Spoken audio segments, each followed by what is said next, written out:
하나님께서는 우리에게 그렇게 직접 우리를 위하여 싸우실 때도 있고, 때로는 천사를 보내가지고 우리 앞에 마치 방패처럼 우리 대신 싸우게 하는 그런 때도 있습니다. 그래서 구약이나 신약이나 이렇게 같이 나타나는 그 의미가 그런 것입니다. 그래서 하나님이 직접 싸우실 때에는 사실상 그게 재앙이고 형벌이고 그렇습니다. 근데 천사를 보내서 하나님께서 싸우실 때에, 그러니까 천사로 하여금 싸우게 할 때, 그때에도 물론 형벌도 재앙도 있기도 하지만 우리 인간에게 있어서, 하나님의 백성들에게 있어서는 굉장한 자유와 그런 평강이 주어지게 되어집니다. 여호수아 10장 42절, 여호수아 10장 42절 한 절 읽었는데, 이것은 사실상 하나의 결론입니다. 결론. 그러니까 하나님께서 이스라엘 백성들을 출애굽시켜가지고 또 모세로 인도하게 하고 또 모세 다음에 여호수아로 인도하게 해서 요단강을 건너고 가나안 땅에 이제 들어갔습니다. 들어갔는데 그 들어갈 때부터 이제 여리고 성을 이제 무너뜨려야 되고 가나안 7 족속들을 물리쳐야 되는 그런 아주 커다란 과제, 아주 어려운 숙제가 있습니다. 근데 그것을 해야, 그래 그걸 다 해결해야 하나님이 약속하셨던, 그러니까 아브라함에게 약속하셨던 430년 그 이전, 그러니까 적어도 한 수백 년 되는데 아브라함에게 약속하셨던 그 약속, 또 출애굽할 때에 하나님이 약속하셨던 그 땅, 그 가나안 땅, 그것을 차지할 수 있게 됩니다. 그러니까 이스라엘 백성들이나 여호수아나 그들이 자기 자력으로 그걸 처리하고 해결할 수 있는 방법이 그들에게는 아무것도 없었습니다. 그래서 이 42절 말씀처럼 여호와께서 싸워주지 아니하시면, 여호와께서 물리쳐 주지 아니하시면, 여호와께서 천사를 보내어서 대신해서 싸움을 해주지 아니하시면 이스라엘 백성들이 아무리 약속으로 받은 땅이라 할지라도 그걸 가질 수가 없습니다. 그걸 가질 수가 없습니다. 42절 다시 한번 보겠습니다. 이스라엘의 하나님 여호와께서 이스라엘을 위하여 싸우셨으므로 여호수아가 이 모든 왕들과 그들의 땅을 단번에 빼앗으니라. 아멘. 단번에, 그 땅을 단번에, 그냥 한 번에 이 말이죠. 그냥 단칼에, 그냥 아주 간단하게 그 땅을 빼앗게 되었습니다. 그래서 그 땅은 약속의 땅이에요. 그 땅은 천년 전부터, 수백 년 전부터 출애굽할 때에 이미 약속하신 땅입니다. 근데 그 땅을 차지할 수 있는 방법, 소위 전략, 전술, 또 기술, 이런 것들이 이스라엘 백성들에게는 없었단 말이에요. 그래서 하나님이 대신해 주지 아니하면은 결코 그걸 가질 수가 없게 되어진 겁니다. 그래서 이 10장 42절 이 말씀 그대로, 문자 그대로 우리 하나님의 백성들, 하나님의 성도들이 이 세상을 살아감에 있어서 우리가 가지게 되는 그런 땅과 명예와 지위와 그리고 우리에게 주시는 물질과 모든 것들을 우리가 가질 수가 있게 되어지는 겁니다. 그래서 내가 물론 이제 싸우기는 하지만, 그러나 그것을 앞서서 천사를 보내시고 그걸 앞서서 하나님이 친히 그걸 해결하신다, 처리하신단 말이에요. 그럴 때 우리에게는 기쁨이 되고 즐거움이 되고 감사가 되고 찬송이 되어지는 것입니다. 하나님께서 우리에게 믿음을 주시고 소망을 주셨단 말이에요. 그래서 믿음이 있는 곳에는 소망이 있습니다. 반드시 소망이 있다는 것은 그 속에 믿음이 있다는 말이 됩니다. 그래서 그 소망을 가진 이스라엘 백성들이 하나님을 믿었단 말이에요. 하나님께로부터 약속을 받은 이스라엘 백성들이 하나님을 믿었단 말이에요. 그런데 그것이 실제로 내한테 주어지고 이루어지는 것은 아직 아니단 말이에요. 그거는 아직 때가 되지 아니했고 그 시간이 아직 그들에게 다가오지를 아니했습니다. 그러니까 그들에게는 무엇이 생길까요? 믿음이 당연히 있으면 좋은데 거기에 의심이나 불신이나 때로는 조급함이나 두려움이나 불안이나 이런 부정적인 게 생길 수 있다. 그래서 하나님께서 그들에게 사랑의 메시지를 주신 거예요. 그 사랑의 메시지가 가나안 땅에 들어가거든 하나님을 잊어버리지 말고 하나님을 경외하고 하나님의 말씀을 순종해라 하는 그 말씀을 주셨어요. 그래서 그들이 가나안 땅에 들어가면 그렇게 살아야 돼요. 그렇게. 그렇지만은 아직 그들 앞에 뭐가 없습니까? 약속의 땅이 아직은 주어지지를 않았다. 손에 잡히질 않았다. 아직 자기들 주머니에 그 땅을 갖지를 아직 못했단 말이에요. 그러니까 하나님의 사랑에 대한 의심이 나올 수밖에 없는 거예요. 더군다나 이 모세를 이은 여호수아에게 하나님께서 뭐라고 말씀하셨죠? 두려워하지 말라, 놀라지 말라, 내가 너와 함께한다. 내가 너와 함께한다. 그래서 너희들이 발로 밟는 땅을 너희들의 기업으로 줄 것이다. 그렇게 하나님이 말씀하셨습니다. 그래서 그들이 그 사랑의 메시지, 그 약속의 말씀을 받고 그들이 이제 전진을 하게 되어지는 것입니다. 이제 우리 먼저 생각할 것은 가나안 땅으로 가라는 하나님의 말씀이에요. 가나안 땅으로 가라. 이게 이제 여호수아 1장에서 여호수아에게 하나님이 하신 말씀인데 이것은 이미 모세에게도 말씀하였고 다른 말씀들 기회를 통해서도 말씀을 다 하셨단 말이에요. 가나안 땅으로 가라 그랬단 말이에요. 그런데 그들이 움직임에 있어서 하나님께 대한 믿음이나 소망이나 그리고 하나님에 대한 사랑이나 이런 부분에 대해서 그들 마음에 확신이 부족한 거예요. 그러다 보니까 그들이 자꾸 두려워하게 되고 불안해하게 되고 염려하게 되고 답답해하게 되고 그렇게 되어진 겁니다. 그래서 이스라엘 백성들이 이제 하나님의 말씀을 받고 하나님의 말씀을 듣고 가자 하고 이제 출발하는 거예요. 가자.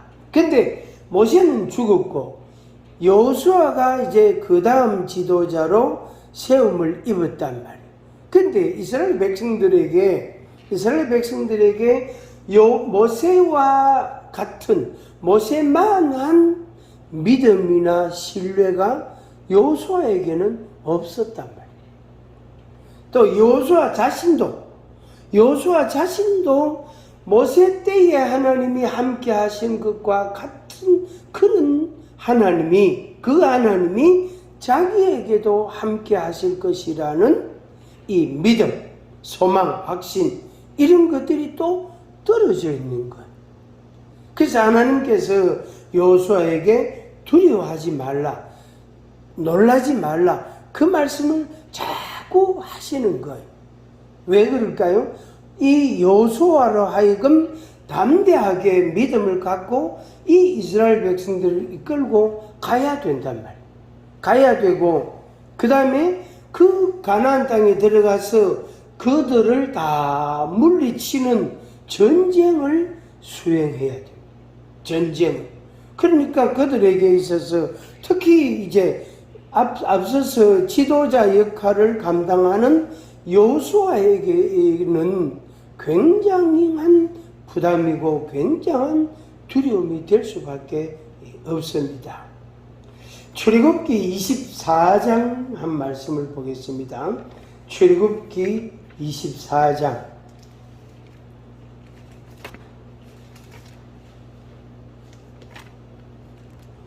출애굽기 24장에는 이 하나님의 언약의 말씀이 나옵니다. 이 이름하여 시내산 언약이라 이렇게 말해요. 그러니까 애굽에서 나온 지 얼마 안 됐을 때에 하나님께서 모세를 시내산 위로 불러셔가지고 모세에게 이 언약의 말씀을 주셨어요. 언약의 말씀을. 그래서 그 모세가 그 말씀을 받아가지고 이제 내려와서 이스라엘 백성들에게 이제 전파를 해야 된단 말이에요. 그리고 그 약속의 말씀, 그 언약의 말씀을 가지고 믿고 이제 광야 생활을 해야 되고 가나안을 향하여 그들이 진군을 해야 되는 것입니다. 그래서 민수기에서 각 지파별로 20세 이상 싸움에 나갈 만한 자들을 계수하게 했습니다. 그것은 결국에 전쟁을 준비하는 거예요. 어느 지파에는 몇 명 되고 어느 지파는 몇 명 되고 총 전체 60만이 넘는 장정들이 있단 말이에요. 그들이 이제 전쟁을 치러야 된단 말이에요. 그래서 그들이 애굽에서 나와가지고 이제 광야 생활을 하고 그 광야 생활이 몇 년간 할지 아직 몰라요. 하나님이 1년 만에도 갈 수 있고 한 달 만에도 이동할 수도 있고, 그런데 결과는 40년 걸렸단 말이에요. 40년. 그래서 그들 그 60만이 넘는 사람들이 약속의 땅 가나안을 향하여 진군을 하는 거예요. 전진을 한단 말이에요. 그래서 그 땅에 있는 자들을 다 물리치고 그들이 자기들의 산업으로 차지하게 됩니다. 이게 바로 시내산 언약입니다. 그래서 애굽에서 나온 지 얼마 안 됐을 때에 애굽에서 나온 사람들에게, 그 대상자들에게 주신 이제 언약입니다. 여기에는 모세도 있고 아론도 있고 나답도 있고 아비후도 있고 이스라엘 장로들 70명도 있고 그랬단 말이에요. 근데 이 언약을 주실 때에 하나님께서 모세 혼자 하나님 앞에 오도록 말씀했어요. 그리고 모세 혼자 그 언약을 수령받았어요. 그래서 모세가 혼자 하나님과 단독으로 말씀을 듣고 그 언약을 받아가지고 이스라엘 회중들에게 이제 전파를 합니다. 그 내용은 바로 뭐냐면은 여호와의 모든 말씀, 모든 율례를 우리가 지켜야 된다 하는 말씀입니다. 근데 그 언약과 관련해서 이제 하나님 앞에 소로 번제와 화목제를 드립니다. 그러니까 하나님께로부터 언약을 받고 그 언약의 담례로 번제와 화목제를 드렸습니다. 그리고 그것을 기록하고 낭독을 또 합니다. 그리고 이 제물, 소의 제물, 이 제물의 피를, 이 언약의 피라고 하는데 이 피를 뿌렸습니다. 그렇게 해서 이스라엘 전체 회중이 모세로부터 하나님의 언약의 말씀을 받고 그들이 그걸 마음에 이제 담고 새기게 됩니다. 그러면서 이제 그들의 생활이, 이 광야 생활이 이제 진행이 됩니다. 광야 생활이. 근데 하나님께서 모세에게 주신 그 언약의 두 돌판, 그것은 결국에 깨트려지고 말았습니다. 모세가 하나님께로부터 두 돌판 둘에다가 언약의 말씀을 기록해 가지고 받아가 왔는데, 이스라엘 백성들이 하나님 앞에 범죄함으로 인해서 그 돌판이 깨트려지는 그런 과정이 있었단 말이에요. 결국에 그 언약은 깨져버린 거예요. 그러니까 시내산 언약으로 모세가 받은 그 언약은 깨진 거예요. 깨졌다. 이게 이제 그 두 돌판이 그대로 존속을 하고 그걸 계속 갖고 가야 되는데, 이스라엘 백성들이, 그런데 그걸 갖고 가지 못하고 그 돌판이 깨트려지고 말아. 결국에 하나님과 이스라엘 백성 사이에 맺은 그 언약이 깨진 거예요. 언약이 마치 무효인 것처럼 이게 허물어져 버렸다, 이렇게 이제 말할 수 있습니다. 그러면 이제 이 언약 말고 다른 언약이 이제 있어야 되겠죠. 그 언약이. 그래야만이 하나님과 이스라엘 백성 사이에 영적인 영적인 관계가 성립이 됩니다. 이 언약이 없이는 관계 성립이 안 된단 말이에요. 우리가 결혼식 할 때에 신랑도 사인하고 신부도 사인하고 사인을 하잖아요. 사인을 한단 말이에요. 그래서 이렇게 하겠습니다 하고 사인을 하고, 이렇게 하겠습니다 하고 사인을 한다. 그래서 그 사인이 있고, 그 다음에 뭡니까? 구청에 가서 혼인신고를 한단 말이에요. 그런 것들이 일종의 언약이에요. 계약관계다면 계약관계. 근데 그 계약관계, 시내산 언약은 깨트려져 버리기 때문에 하나님께서 다른 언약서를 그들에게 줄 필요성이 있는 겁니다. 그게 이제 신명기 29장을 보겠습니다. 신명기 29장.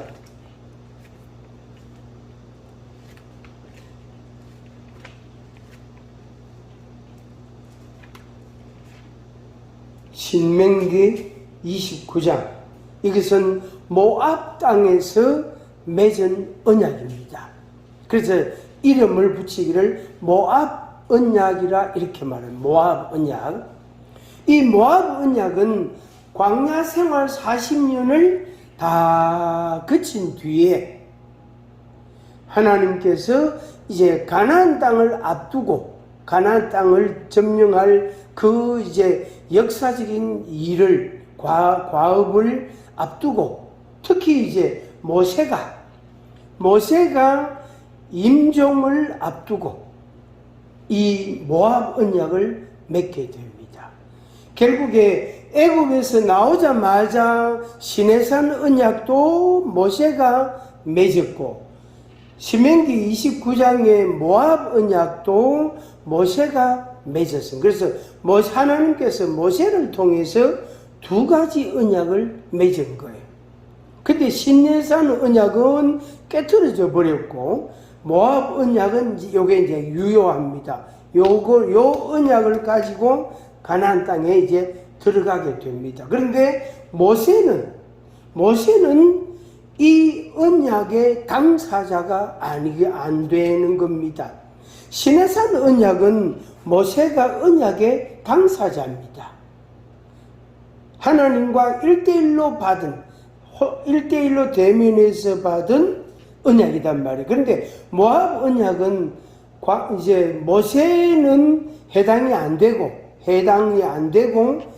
지금 현재 사람들, 그러니까 광야 40년을 살아온 사람들, 거기서 태어난 사람들, 또 출애굽할 때에 그 시내산 언약 맺을 때의 미성년자들, 19세 이제 이하들, 그들이 이제 40년 지났으니까 59세가 되겠죠. 제일 나이 많은 사람이 그 사람들. 그래서 애굽에서 나온 사람들 중에 미성년자들, 시내산 언약 대상자가 아닌 사람들, 그들, 그 다음에 광야에서 40년 가운데서 태어난, 출생한 사람들. 이들은 이제 애굽을 잘 모르는 세대단 말이에요. 그래서 현재 세대는 광야를 통과한 사람들, 그 다음 미래 세대는 광야에서 태어나서 가나안 땅에 들어갈 사람들, 이들이 미래 세대입니다. 그래서 모세가 언약을 맺게 되는 그 때에 이제 이런 두 세대가 섞여 있는 거예요. 그래서 현 세대, 광야를 통과한 사람들, 그 다음에 광야에서 태어난 사람들, 애굽을 모르는 사람들, 그들. 그래서 그들이 언약의 대상자입니다. 그래서 모압 언약은 언약의 대상자가 이제 시내산 언약하고 좀 다릅니다. 그런데 시내산 언약은 광야 생활, 가나안 생활, 거기에서 어떻게 살아야 될 것에 대한 말씀이에요. 어떻게 살아야 될 것. 물론 이제 시내산 언약도 가나안 땅에 들어가면 이렇게 살아야 된다, 그런 말씀이 있지만 모압 언약은 그것을 더 세분화하고 더 구체화하고 더 명확하게 말씀하신 내용이 되겠습니다.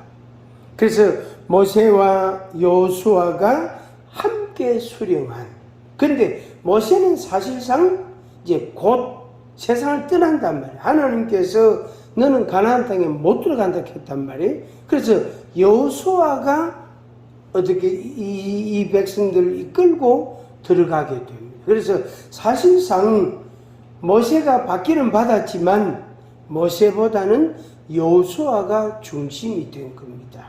모세는 이제 끝난단 말이에요. 그래서 광야를 통과한 사람들, 가나안 땅에 들어가서 이렇게 살아야 된다, 그 말씀을 이제 해 주신 것입니다. 자, 그러면 이제 이 시내산 언약과 모압 언약, 이것을 이제 정리를 하고 말씀을 마치도록 하겠습니다. 이 언약의 요점 몇 가지를 정리하는데, 첫째는 너희는 이 언약의 말씀을 지켜 행하라. 그리하면 모든 일이 형통하리라. 너희는 이 언약의 말씀을 지켜 행하라. 그리하면 모든 일이 형통하리라. 이 말씀을 하셨습니다. 이게 여호수아 1장에 여호수아에게 하나님이 하신 말씀이기도 합니다. 같은 말입니다. 그래서 하나님의 말씀을 지키라. 모세에게 내가 말한 그 말씀을 지켜라. 지켜 행해라. 그리고 좌우나 우로나 치우치지 아니하면 형통하게 될 것이다. 그 말씀을 하셨습니다. 그 다음에 두 번째는 남녀노소와 종들과 객들과 진중에 있는 모든 사람들이 여호와 앞에 다 서 있는 것. 그러니까 이스라엘 백성들만 아니고 거기에 있는 종들, 나그네들, 하여튼 그 진중에 이스라엘 회중들과 함께 밥 먹고 함께 잠자고 생활하는 모든 사람들이 다 언약의 대상자예요. 언약의 대상자. 그래서 그들이 그 언약을 받고 그 언약을 이제 지켜가게 됩니다. 그 다음에 세 번째로는 여호와의 언약에 참여하며 맹세하신 대로 언약을 세우고 친히 내 하나님이 되시려 함이니라. 아멘. 여기에 너의 하나님이 되려고 한다. 하나님께서 이 언약을 주신 것은 하나님과 이스라엘 백성 사이에 영적인 맺음이다. 관계를 맺는, 계약하는 거단 말이에요. 계약하는데 하나님께서는 이스라엘 백성들에게 대해서 네 하나님이다 이렇게 되고, 이스라엘 백성들 입장에서는 역시 똑같이 너의 하나님이다. 그래서 하나님이다는 거. 하나님. 그래서 하나님께서 이스라엘 백성들에게 너희들이 믿고 순종해야 될 하나님이다 하는 걸 분명하게 해주셨고, 그 다음에 이스라엘 백성들이 이제 하나님을 대했을 때에 나의 하나님, 우리의 섬겨야 되는 하나님이시다 하는 것을 이렇게 대상을 명확하게 해준 겁니다. 오늘 우리가 이제 이 말씀을 마음에 다시금 확신을 갖기를 바랍니다. 지켜 행하라, 형통하리라, 그 다음에 모든 사람들에게 다 해당되는 언약이다. 그 다음에 이 언약의 주체가 하나님이시고 백성들이단 말이에요. 이스라엘 백성들이다. 그래서 하나님과 이스라엘 백성 사이에 맺어지는 계약관계다. 계약관계. 그래서 그 계약을 근거로 해서 가나안 땅을 주신 거예요. 그래서 애굽의 땅은 애굽 땅, 애굽은 계약 관계로 해서 주신 땅이 아니에요. 그러나 가나안 땅은 계약 관계를 맺고 그 계약을 근거로 해서, 바탕으로 해서 주신 땅이에요. 그래서 그들에게 있어서 영원한 기업이 되는 겁니다. 근데 애굽 땅은 영원한 기업이 아닙니다. 아브라함에게 말씀을 하실 때에 네 자손이 4대 만에 애굽에서 나올 것이다. 4대 만에 애굽에서 나올 것이다. 거기에서 영원히 살 거다. 그들의 기업이 될 것이다. 그런 말씀을 하신 게 아니다.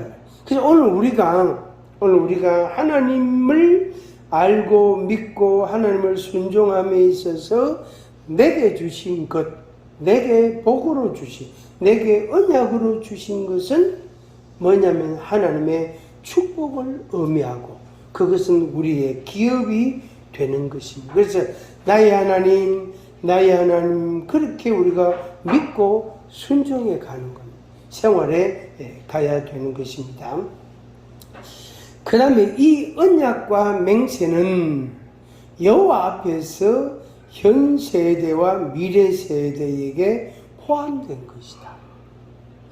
그러니까 대상을 애굽에서 나온 세대만 이런 의미가 아니고 지금 현재와 미래까지다. 그러니까 이 애굽에서 나왔는데 미성년자였던 그들이 이제 성장해가 40년 성장해서 제일 나이 많은 사람이 59세단 말이에요. 그래서 그 사람들, 그 세대, 그러니까 애굽을 경험한 세대, 그 다음에 애굽에서 이제 가나안에 광야에서 나서 애굽을 경험하지 못한 세대, 그들. 그래서 이 두 세대가 섞여 있는 거예요. 근데 이제 이 두 세대가 사실상 경험이 다르고 생각이 다르고 하나님의 말씀을 다른 걸 들었고 배웠고 또 하나님의 약속의 말씀을 다른 걸 들었고 그런 여러 가지 이유들로 인해서 이 두 세대가 갈등이 생깁니다. 갈등이 생깁니다. 그래서 가나안 땅에 들어가 가지고 이 두 세대 간의 다른 측면 때문에 결국에 갈등이 생기고 그들이 어떻게 하나님을 떠나게 되는 그런 하나의 가장 중요한 원인이 되어버리는 거예요. 원인이 되어버려요. 그래서 쉽게 말하면 이제 이런 거예요. 쉽게 말하면은 우리는 하나님을 애굽에서 만났다. 하나님을 경험했다. 우리 하나님이 이런 분이시다.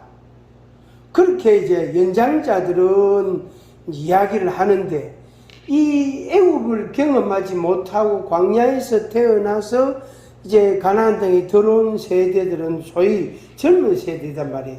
이 사람들은 애굽의 그 고통과 고난과 괴로움과 그 수욕과 그리고 수치와 그 괴로움, 아픔을 이들은 전혀 모른단 말이에요. 그냥 이야기만 들었을 뿐이지, 부모한테서, 할아버지, 할머니한테서 이야기만 들었을 뿐이지, 전혀 알지 못했다. 그래서 이 세대, 그러니까 미래 세대들이죠.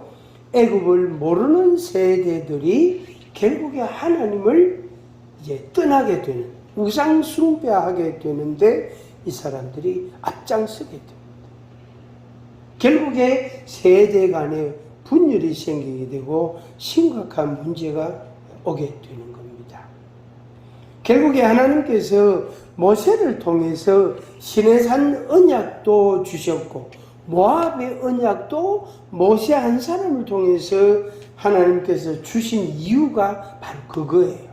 그래서 모세로부터 받은 두 언약에 대하여 이 이스라엘 백성들이 세대는 다를지라도 그들이 그 하나님의 말씀, 언약을 그들이 간직하고 가지고 그것을 순종해야 된다 하는 말씀입니다. 그게 어렵단 말이에요. 그래서 이 갈등이 결국에 남쪽 유다와 북쪽 이스라엘로 갈라지는 것처럼 훗날 민족 간에, 나라 간에, 지역 간에 분열이 일어나게 되어집니다. 그 고통은 이제 그 다음 세대들이 다 감당해야 되는 것입니다. 이 언약과 맹세는 여호와 앞에서 현 세대와 미래 세대에게 포함된 것이다. 마지막으로 감추어진 일은 우리 하나님 여호와께 속하였습니다. 나타난 일은 영원히 우리와 우리 자손에게 속하였습니다. 그 감추어진 일은 하나님께 속한 것이다. 그런데 나타난 우리들에게 보여진 일들은 우리들에게 하나님께서 또 다른 측면으로 주신 겁니다. 그래서 이것은 우리에게 이 율법의 모든 말씀을 행하게 하심이니라. 아멘. 그래서 감추어진 일이나 나타난 일이나 아직 나타나지 않은 것이나 다 하나님의 말씀을 행하도록 하시는 게 그게 하나님의 뜻이다 하는 것입니다. 그래서 그걸 위해서 언약을 세우신 거예요. 약속을, 계약을 이제 체결하신 것입니다. 오늘 이제 다음 시간에 1시간 더 이제 말씀을 드릴 텐데, 오늘 우리가 하나님께서 우리를 위하여 싸우시는 말씀입니다. 그런데 뭐 때문에 싸우시느냐? 뭐 때문에 우리에게 그 땅을 주시고자 하느냐? 그 근거, 이유, 그게 바로 언약이라는 겁니다. 그래서 시내산 언약과 모압 언약이라는 이 계약 관계를 근거로 해서 하나님께서 우리 위하여 싸워주시는 거예요. 물론 그 이전에 이제 7년 전에 아브라함에게 말씀하셨던 그 언약, 아브라함의 약속, 언약, 그 언약도 있습니다만은 그거는 너무 먼 이야기고 가까운 시내산 언약과 모압 언약을 하나님이 체결하시고 그 언약을 바탕으로 내가 너희 위하여 싸운다 하는 말씀입니다. 그래서 이걸 더 요약하면, 더 줄이면은 하나님께서 우리 위하여 싸우시는데 뭐 때문에?